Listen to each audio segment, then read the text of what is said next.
后来为着1万块，是甲民众母甲气大大噗噗跳。上届无辜的，就是公所第一线协办的人员，都要直接来承受着民众的怒气。行政院长苏贞昌道歉了。行政院发言人古纳斯代表院长向民众甲各地公所的人员回信咧，讲唔对就改。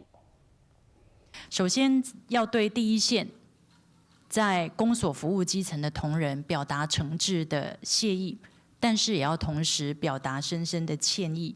道歉是因为第一时间中央跟地方联系不周，导致基层的同仁一方面为民服务的时候，一方面却承受人民的责难。